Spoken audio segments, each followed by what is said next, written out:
ಆತ್ಮೀಯ ವೀಕ್ಷಕರೇ, ವಿಡಿಯೋನ ಸ್ಟಾರ್ಟ್ ಮಾಡೋಣ. ಬಹಳ ಇಂಪಾರ್ಟೆಂಟ್ ಆಗಿರುತ್ತೆ. ಅದಕ್ಕಿಂತ ಮುಂಚೆ ನೀವು ಕೊಡುವ ಒಂದೇ ಒಂದು ಲೈಕ್ ನಮಗೆ ಸಪೋರ್ಟ್ ಆಗಿರುತ್ತೆ. ದಯಮಾಡಿ ವಿಡಿಯೋನ ಲೈಕ್ ಮಾಡಿ, ನಮ್ಮ ಯೂಟ್ಯೂಬ್ ಚಾನಲನ್ನು ಕೂಡ ಸಬ್ಸ್ಕ್ರೈಬ್ ಮಾಡಿಕೊಳ್ಳಿ. ಮುಂದೆ ಸರ್ಕಾರದಿಂದ ಬರುವ ಎಲ್ಲ ಆದೇಶಗಳ ಬಗ್ಗೆ ಮಾಹಿತಿಯನ್ನು ಶೇರ್ ಮಾಡಲಾಗುವುದು. ರಾಜ್ಯದ ಪಿಂಚಣಿದಾರರಿಗೆ ಮತ್ತು ನಿವೃತ್ತಿ ಸರ್ಕಾರಿ ನೌಕರರಿಗೆ ಒಂದು ಲೇಟೆಸ್ಟ್ ಅಪ್ಡೇಟನ್ನು ಈ ಒಂದು ವಿಡಿಯೋದಲ್ಲಿ ಶೇರ್ ಮಾಡ್ತಾ ಇದ್ದೀನಿ. ಮಾಹಿತಿ ಏನಿದೆ ಅಂತ ಡೀಟೇಲಾಗಿ ನೋಡ್ತಾ ಬರೋಣ. ಅದಕ್ಕಿಂತ ಮುಂಚೆ ವಿಡಿಯೋನ ಕೊನೆವರೆಗೂ ವಾಚ್ ಮಾಡಿ. Please like, share and subscribe.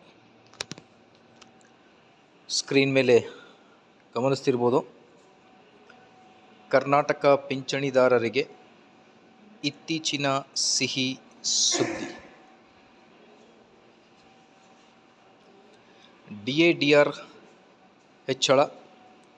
Karnataka ಸರ್ಕಾರವು ರಾಜ್ಯ ಸರ್ಕಾರಿ ನೌಕರರು ಮತ್ತು ಪಿಂಚಣಿದಾರರಿಗೆ DA/DR ಅನ್ನು 14.2% ರಿಂದ 15.7ಕ್ಕೆ ಹೆಚ್ಚಿಸಿದೆ. ಈ ಹೆಚ್ಚಳವು 2026 ಜನವರಿ 1ರಿಂದ ಅನ್ವಯ ಆಗುತ್ತದೆ. ಇದರ ಲಾಭ ರಾಜ್ಯದ ಸುಮಾರು 4.5 ಲಕ್ಷ ಪಿಂಚಣಿದಾರರಿಗೆ ದೊರೆಯಲಿದೆ. ಬಾಕಿ ಮೊತ್ತ ಅರಿಯರ್ಸ್ ಜಮಾ ಜನವರಿ 2026ರಿಂದ ಜಾರಿಗೆ ಬಂದಿರುವುದರಿಂದ ಹೆಚ್ಚಿದ DRನ ಬಾಕಿ ಮೊತ್ತವನ್ನು ಮುಂದಿನ ತಿಂಗಳ ಪಿಂಚಣಿಯೊಂದಿಗೆ ಜಮಾ ಮಾಡುವ ಸಾಧ್ಯತೆ ಇದೆ. ಹಳೆಯ ಪಿಂಚಣಿ OPS ಬಗ್ಗೆ ಚರ್ಚೆ ಮುಂದುವರಿಕೆ. ಕರ್ನಾಟಕ ನೌಕರರ ಸಂಘವು ಹಳೆಯ ಪಿಂಚಣಿ ಯೋಜನೆಯನ್ನು ಮರುಜಾರಿಗೆ ತರಲು ಒತ್ತಾಯಿಸುತ್ತಿವೆ. ಈ ಕುರಿತು ಸರ್ಕಾರದ ಮೇಲೆ ಒತ್ತಡ ಹೆಚ್ಚುತ್ತಿದೆ.